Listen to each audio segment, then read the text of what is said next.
Did you notice that a certain Prince Harry flew from LA all the way to Shanghai to apparently promote greener travel?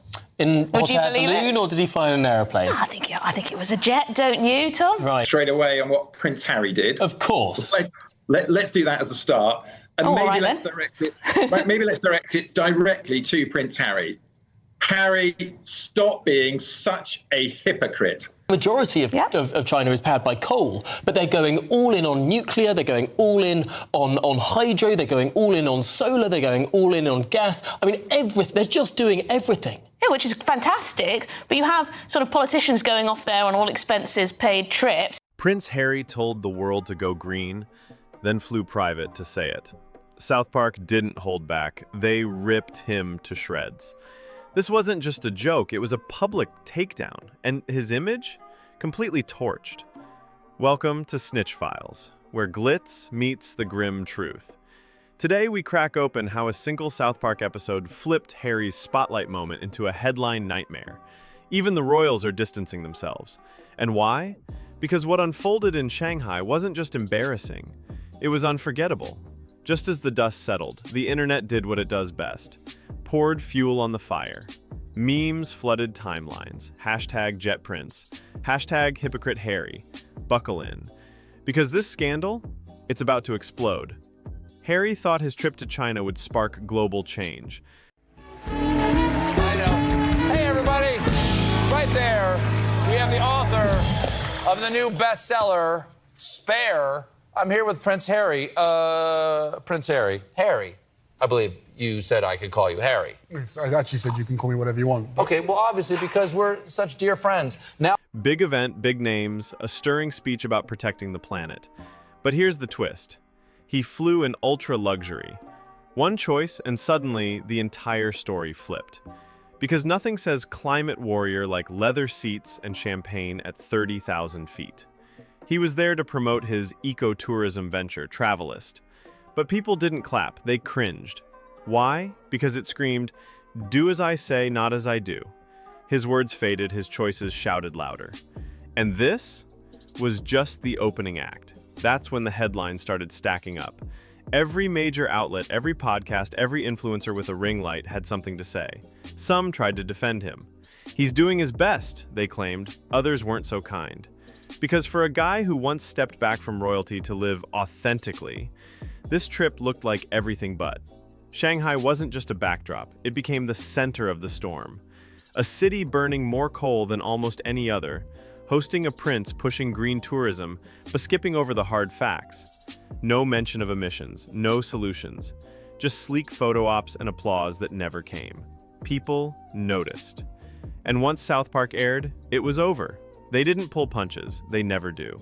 Their version of Harry, clueless, smug, flying a jet with diamond-studded wings, was brutal. Which is going to take 1,000 trees to offset over the course of an entire 12 months. Absolutely Well, he could ridiculous. fit those trees in his California mansion. We've all seen the garden. Absolutely. The whole thing, absolutely ridiculous. But eerily close to how the internet already saw him. It wasn't satire, it was a reflection.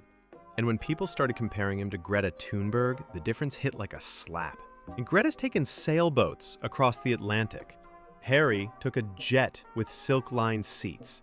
She's grounded in her mission. He looked like he forgot what his was. Even Travelist, which started with good intentions, now felt hollow. The name dropped in his speech was supposed to inspire, but online it turned into a meme. People asked, "What's the point of green travel tips when the founder ignores them?" One viral tweet said, "Travelist, fly private, post woke." That's when the palace clammed up. No statements, no spin, not even a recycled press quote. And that silence? It spoke louder than anything. When the firm doesn't back you, especially in crisis, you're on your own. And Meghan, usually quick to support, didn't make a peep. That cold space between them and him, it's growing. And here's the kicker. All of this unfolded in just days, not months, not years. One trip, one speech, one cartoon. That's all it took to flip the narrative. Because in today's world, public image is fragile. You can build it for years, but one wrong step, one bad headline, one golden jet, and it all crashes down. South Park didn't miss a beat. They spotted the hypocrisy and aimed straight at it. In their episode, Jet Race for Spotlight, Cartoon Harry flew a golden jet. He talked about justice, climate, and the future to a dead silent crowd. Sound familiar? Because that's exactly what went down in real life. Every punchline hit like a headline. Disconnected, entitled, out of touch. The episode dropped just days after his Shanghai speech, and the world couldn't stop laughing. And we had a wonderful interview the other night that everyone acclaimed as groundbreaking. But the thing is that even after reading 400 pages of your book, there's only so much you can fit into 400 pages, and I feel like I don't know you as well as I'd like to. My team up there in the Late Show labs have come up with 15. You have a lab here? Oh. Harry had nowhere to run. Shanghai was supposed to be the moment, a powerful message, a call for action. But what he delivered felt empty. Buzzwords, vague promises, no depth. And when he finished, crickets. The silence was brutal. No claps, no nods, just blank stares. Backstage, reports say he lost it. Angry, confused, blaming his team. He thought he'd shine. Instead, he vanished into the crowd. And the storm was only beginning. Social media snapped into action. Clips of the South Park roast spread like wildfire. Posts flooded in, hashtags surged. Hashtag JetPrince, hashtag Hypocrite Harry. Everyone asked, how can a guy talk about saving Earth while flying in a sky palace? Creators roasted him, YouTubers analyzed it, TikTokers reenacted scenes. In seconds, his China trip turned into a meme parade. One viral post read, Greta sails, Harry glides in gold. Another, saving the planet, one jet ride at a time. And through all of it, the royals stayed silent. And silence in moments like this, it's deafening. Usually when controversy hits, the royals issue some sort of subtle shield, a carefully worded response, a veiled quote through a palace source, something. But not this time, not even a whisper. That alone turned heads. Because for all the drama Harry's stirred since stepping away from the firm, the palace had, at the very least, maintained some level of diplomacy. But this? And a toasty means grilled? Is that what that means? Yeah. Okay, there you go. In a toasty machine, though. In a toasty machine? Yeah. Like a press, like a panini press, that sort of thing? That's the one, yeah. That sounds good. I have to be so careful with these questions because the Americanisms to the Britishisms, it's very different. Right, Got me and my wife into a lot of trouble at the beginning of our relationship. This was different. The episode dropped just days after his Shanghai speech, and the world couldn't stop laughing. Harry had nowhere to run. This wasn't just a PR issue, it was a credibility collapse. And when you make a brand out of being the honest one, the modern royal, the down-to-earth advocate, hypocrisy hits harder.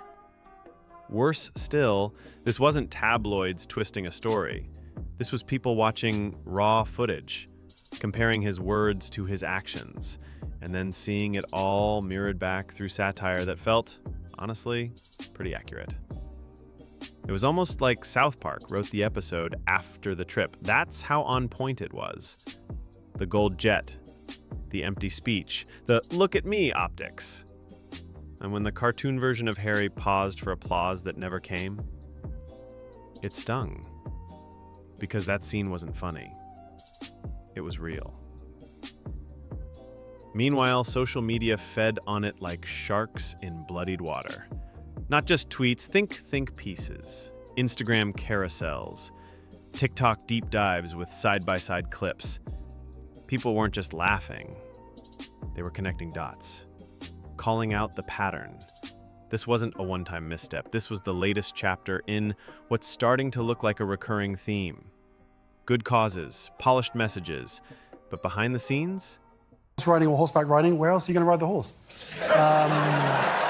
Horse belly, cling on to it like that.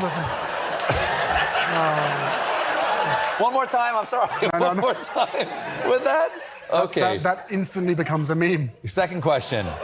What's one thing that you own that you should really throw out? A lifestyle that doesn't match.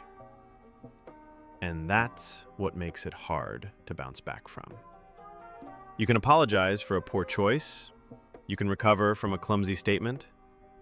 But when people stop believing you live by the values you push, that's a different beast. Public trust doesn't erode overnight, but when it goes, it's hard to get back. And in this case, Harry didn't just lose support. He became a punchline, a walking contradiction, dressed in eco-slogans and flying first class. And no amount of PR spin can land that softly. Because once the internet smells the hypocrisy, it doesn't just call it out. It memorializes it. Normally, the palace stands together, but this time, nothing. Not a statement, not a whisper. And the public noticed. Was it planned silence or quiet rejection? Whatever it was, Harry was alone, and the distance between him and the crown, growing fast. Even Meghan kept her distance. The silence felt icy. This wasn't just a media slip, it was a full-on royal fallout. And the mockery, still going strong. Travelist was Harry's passion project. My team has come up with 15 questions that are scientifically calculated to plumb the depths of anyone, to reveal their soul to the world, as good as your book is, and it is. This is really going to open you up to the world. Are you prepared to be known by the world after you answer what history will call the Colbert Questionnaire? No, but let's do it. A mission to make travel cleaner, greener, better. But now, it's under fire. South Park slammed it as eco-bling. A shiny brand, no action, no proof. In a snap, it turned from movement to marketing gimmick. People stopped believing. All they saw was spin. And the criticism caught fire. Then came the irony. Harry traveled to preach clean energy in a country leading the world in coal emissions. He didn't talk about coal, not once. No tough truths, just smiles and safe lines. Critics didn't hold back. This wasn't advocacy, this was a photo op. No leaders met with him, no deals signed, nothing concrete, just staged moments. And more ammunition for the haters. Then came the side-by-side, Greta versus Harry. She crossed oceans without engines. He booked luxury cabins. She lived the message. He just spoke it. South Park made it clear, and the world agreed. The comparison wasn't just brutal, it was inescapable. Greta's not a royal. She doesn't fly private. She doesn't have a PR team spinning her every move. Yet she's respected worldwide for staying consistent. Harry? He's got a cause, a camera crew, and a gold-plated jet trail behind him. One clip that went viral showed Greta in a windbreaker on a boat soaked in rain mid-Atlantic. Rugby team in 2003 in the Tulsa Stadium at the World Cup final. Did you get it? After a few drinks, wearing an England rugby top, I was walking around going, Johnny, Mike, Lawrence, come on, sign my shirt. And they were all there standing there naked with their willies hanging out. But I got all 15 signatures. I was very happy with that. They signed it with pens, yes? Next to cartoon Harry sipping champagne, lecturing a crowd from the clouds. The caption? One of these people means it. And nobody had to guess who. Harry's problem wasn't just the jet or the jokes. It was the timing. The world isn't in the mood for polished speeches anymore. People want grit, real effort, consistency. When oceans are rising and cities are choking on smog, empty words don't land. They backfire. And that's exactly what happened in Shanghai. The event had potential. Big names, big audience, big cause. But what they got was fluff. Recycled lines, vague promises, a few glossy references to responsible tourism, and not much else. No details, no local focus, no substance. Even some of the attendees were caught on camera scrolling their phones or exchanging glances as he spoke. It wasn't just boring, it felt tone deaf. Then, when the speech ended, something rare happened. No standing ovation, no polite claps dragged out of obligation, just that stiff, awkward moment when nobody knows if it's over or if they should pretend to care. Backstage, insiders say Harry was fuming, not just at the crowd, but at his own team. He thought the message was strong. He thought he was making a difference. But the gap between intention and impact was massive, and now, painfully obvious. And while all this was unraveling, Travelist's team tried to shift focus. They quietly updated the website, tried to emphasize new goals. Did you notice that a certain Prince Harry flew from LA all the way to Shanghai to apparently promote greener travel? In Would you hot air believe balloon, it? or did he fly in an aeroplane? I think it was a jet, don't you, Tom? Right, okay, well... Posted a few carefully worded statements about their commitment to transparency. But the damage was already done. You can't rebrand over a meme storm. By now, the narrative had solidified. Harry wasn't the eco-advocate. He was the eco-actor. Wearing the right words but living a very different story. And the internet? It doesn't hand out second chances easily. Once you're seen as performative, every move gets picked apart. Every future speech, every project, every interview, now under the microscope. Worse still, the palace's silence was stretching longer. No briefings, no defenses, no spin. Even the usual royal-friendly media stayed away from the story. Like everyone was keeping their distance, waiting to see if Harry could survive this one on his own. Because this wasn't just about a failed speech, or a cartoon roast, or an awkward trip. It was about trust. And once that cracks, it takes more than good PR to fix it. It takes action. Something Harry still hasn't delivered. In today's world, authenticity matters. And Harry looked like a fraud.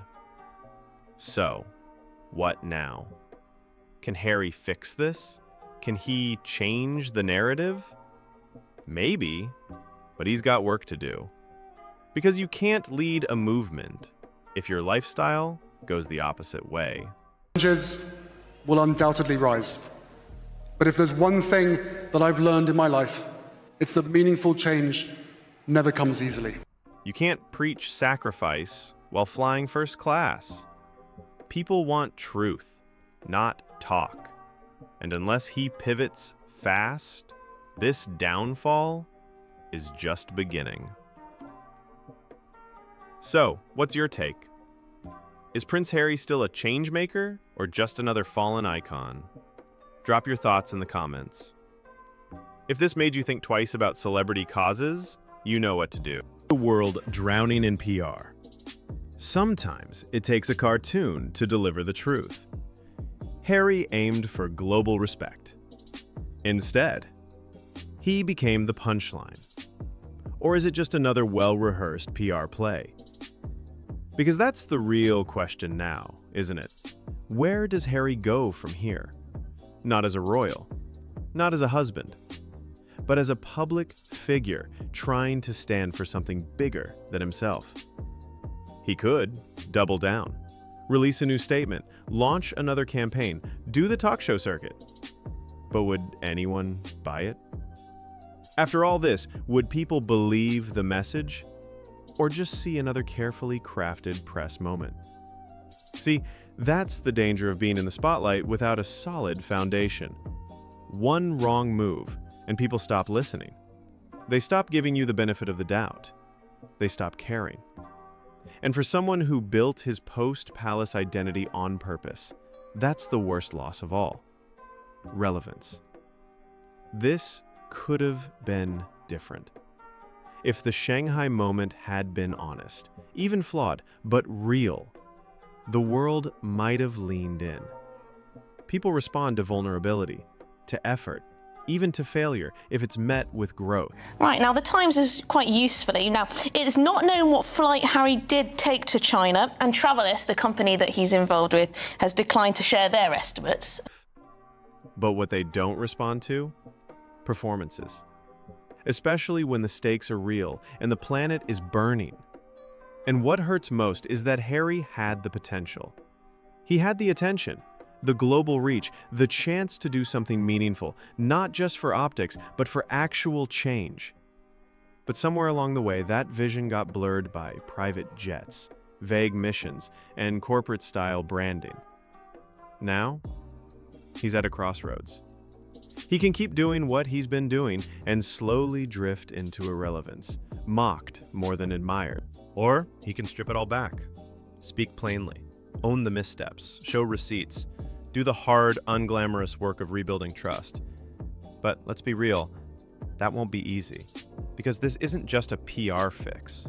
It's a personal reckoning, a gut check moment where you ask, am I walking the path or just pointing to it? The world's watching, not because they hate Harry, but because they wanted to believe in him. He had everything, the name, the story, the escape from the crown twist. People were rooting for him. And that's what makes the fall sting even more. In the end, whether Harry recovers or not won't be decided by a press release or a South Park follow-up. It'll be decided by what he does next. Not what he says, not what he plans, but what he does. And if he's serious, he better act fast. Because in the era of receipts and realness, time and trust are running out. But maybe the biggest plot twist? The silence isn't just coming from the palace or Meghan. With this newspaper anyway. But on average, a passenger travelling first class on a return flight from LA to Shanghai produces the equivalent of 6,311.32 kilos. It's coming from Harry himself. No tweets, no interviews, no course correction, just quiet. And that's dangerous. Because in the public eye, silence isn't just the absence of noise. It's a statement. And right now it's saying, I've got nothing. Nothing new to add, nothing to defend, nothing to change. That silence makes people fill in the blanks for themselves. And in this case, the blanks aren't flattering. What's worse, this isn't happening in a vacuum. The world is in chaos. Climate disasters, misinformation wars, economic pressure. People are tired. They don't want polished speeches from penthouse balconies. They want leaders who show up. Not just in camera-ready moments, but in messy, real ones. Leaders who walk the walk. And that's where Harry keeps stumbling. Because despite the documentaries and the deals and the branded initiatives, there's still a missing piece: credibility. The message might be right, but if the messenger looks disconnected, it all falls apart.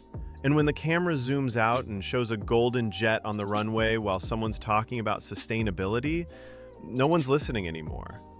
They're laughing, or worse, tuning out completely. And that's the danger for anyone in the spotlight today. We don't live in an age where people blindly follow a headline. We live in an era of receipts, screenshots, and Google. If your public story doesn't match your private choices, someone will find the cracks. And Harry? He's become a walking contradiction.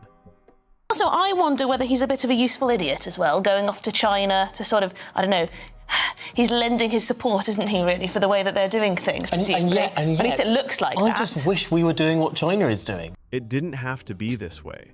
He had something rare, a global platform and a redemption arc. A chance to prove that stepping away from the crown wasn't about ego. It was about meaning. That he wasn't just running from the royal machine, but towards something with substance.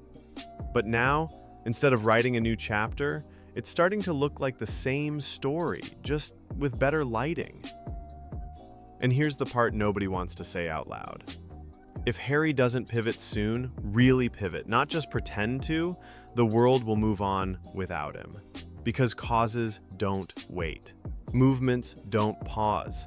There are people doing the work, quietly, consistently, without the spotlight. And those are the voices getting louder. So maybe it's time for Harry to stop chasing the optics and start doing the hard stuff, behind the scenes, without applause, without the press. Because here's the truth. People will forgive mistakes. They'll even forgive hypocrisy if they see you trying to fix it. But they won't forgive the performance. Not anymore. This is Snitch Files, where fairy tales fall apart, and every royal step gets traced in real time. Because in the end, it's not the crown that defines you, it's what you do when the cameras stop rolling. And for Harry, that moment is right now.